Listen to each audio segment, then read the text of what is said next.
مجھے نیند ستانے لگی تھی، لیکن جانے کیوں میری آنکھ بار بار کھل جاتی تھی، یوں جیسے میرا دل و دماغ کسی انجانے خدشے کی زد میں ہو۔ ایسا تھا بھی، حالات اب بھی غیر یقینی اور مخدوشی تھے۔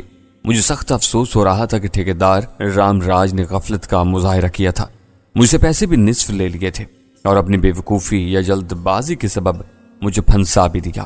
میری منزل گویا لب بام تھی اور میں خطرناک حالات کا شکار ہو چکا تھا۔ میں نے کمرے کا جائزہ لیا۔ اس کی دیواریں 9 فٹ اونچی تھیں، بلندی پر ہی آہنی سلاخوں والی کھڑکی نمار روشن دان تھا۔ وہاں سے ذرا دیر بعد ہی صبح کاذب کی سفیدی جھلکنے لگی۔ اچانک دروازے پر آہٹ ہوئی، میں چونکا، سوچا شاید کوئی پہرے دار میرے لیے کھانے پینے کی شے لایا ہو، لیکن ابھی ایسا کوئی وقت تو تھا نہیں۔ میں الجھ گیا۔ دروازہ آہستگی سے کھلا۔ یہ صحن کا دروازہ کھلنے کی آواز تھی۔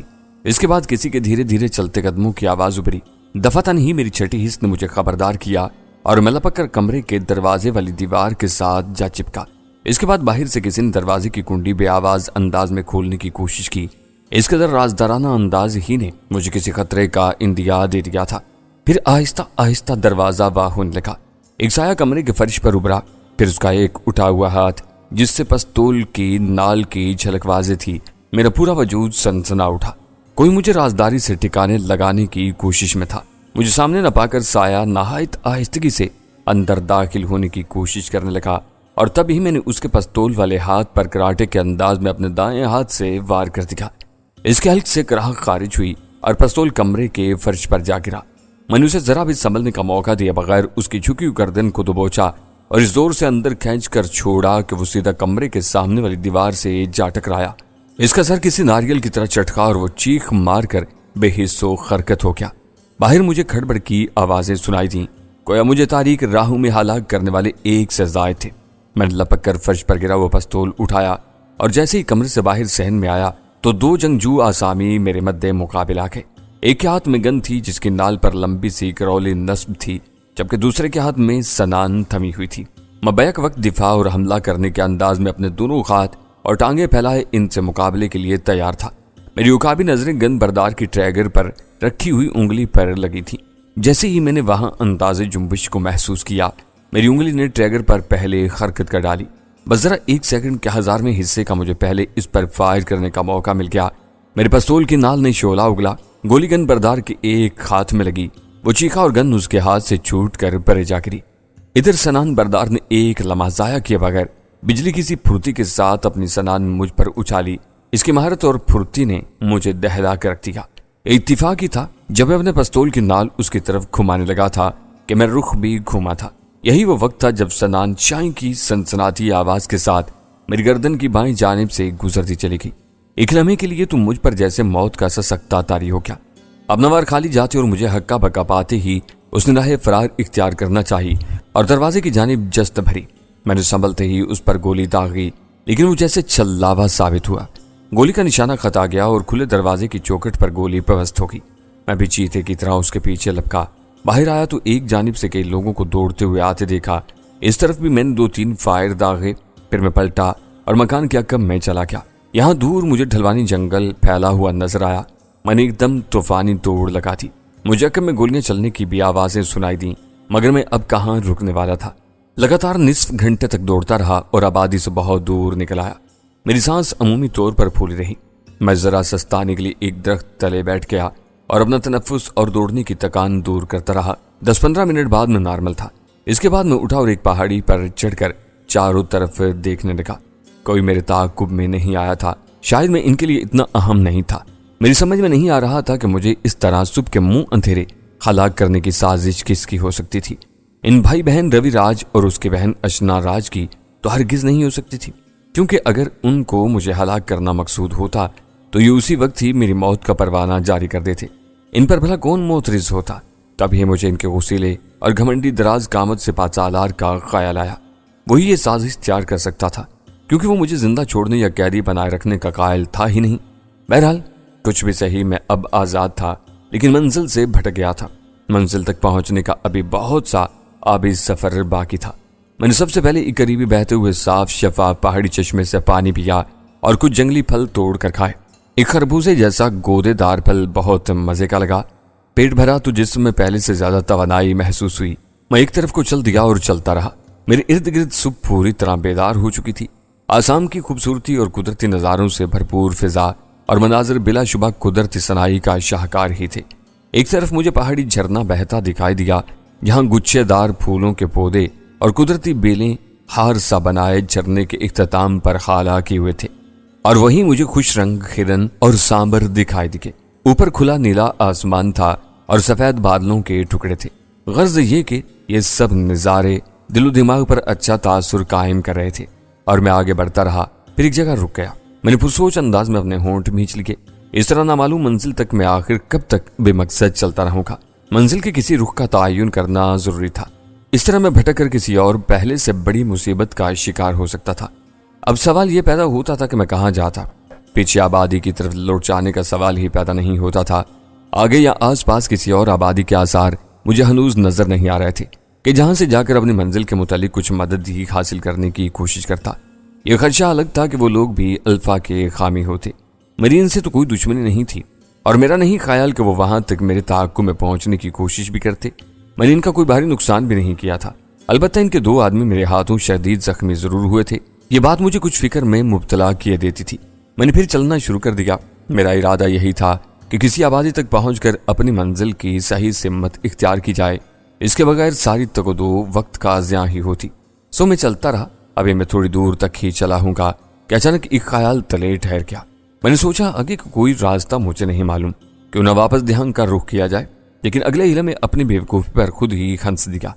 دیہانگ سے تو میں نکل آیا تھا، اب واپس وہاں جانے کا مطلب آبیل مجھے مار کے مترادف ہوتا۔ اب جہاں میں تھا ادھر ہی سے مجھے آگے کا راستہ معلوم کرنا تھا۔ دوسرا خیال مجھے کچھ معقول لگا، جو یہ تھا کہ کیوں نہ جس دریا پر میں رام راج کے ساتھ محو سفر تھا اسے تلاش کیا جائے اور پھر اسی کے کنارے کنارے آگے بڑھا جائے۔ یہ سوچ کر میں اپنے ذہن پر زور دینے لگا کہ دریا کا رخ کس طرف تھا۔ ایک اندازہ قائم کر کے میں اسی طرف کو بڑھا۔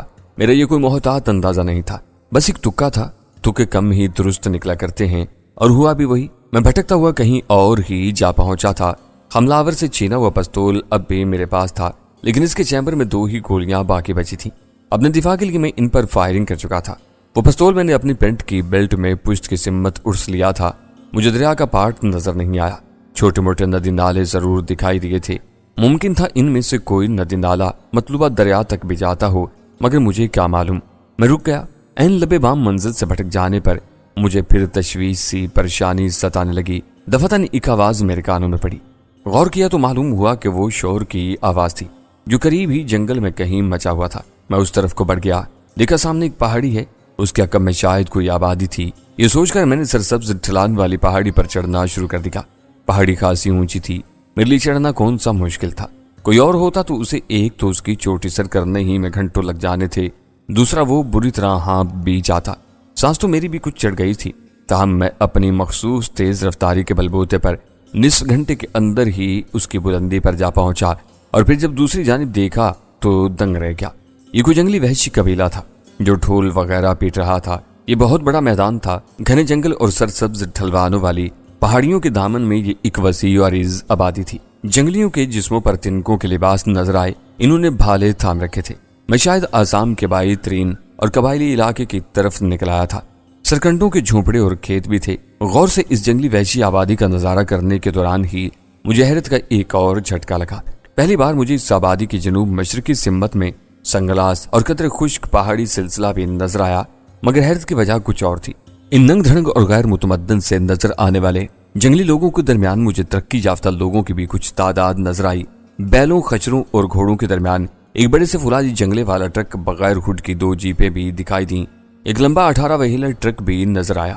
اس پر تقریباً 8-9 فٹ کے 2-3 لکڑی کے سلاخ دار دیو ہیکل پنجرے نما بکسے بھی رکھے تھے۔ ترقی یافتہ لوگ خاکی لباس، پتلون، شرٹس اور نیکروں میں ملبوس تھے۔ ان میں 2-3 جوکر نما بونے بھی مجھے مینڈکوں کی طرح اچھلتے کودتے نظر آئے۔ یہ سب مجھے غیر ملکی گورے ہی معلوم ہو رہے تھے۔ ان میں کچھ گوری عورتیں بھی نظر آئیں، اگرچہ یہ ٹولہ زیادہ تعداد میں تو نہیں تھا، مگر 12-13 کے قریب تو ضرور دکھائی دیے۔ یہ گورا پارٹی شاید ان کے مہمان تھے، کم از کم ان کے درمیان ان کی آزادانہ نقل و حرکت تو یہی ظاہر کر رہی تھی۔ اور پھر رہائش کے لیے ایک بڑا سا لکڑی کا ڈھلوانی چھت والا مکان بھی ان کے حوالے تھا۔ مجھے حیرت تھی کہ ان لوگوں کا ان جنگلی وحشیوں کے درمیان کیا کام۔